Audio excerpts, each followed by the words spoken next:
Okay, now here, one of my foster children had this piece of fur.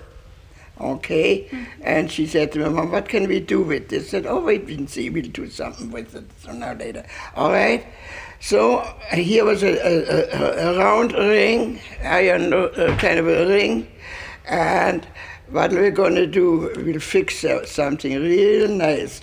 So all around here, I wove wool, and some years ago I had dog wool spun in Innisfell, Alberta for knitting and weaving, okay?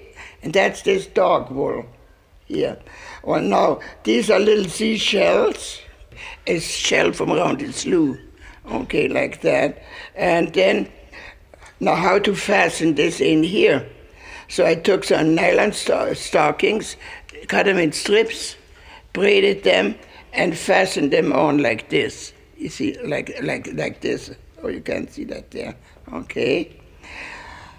And sewed these buttons on.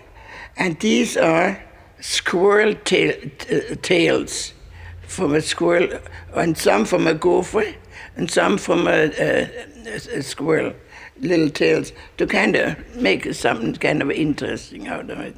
So, and then my grandson made me a little stand, so you see them out there, they all stand on, or you can hang them up, yeah.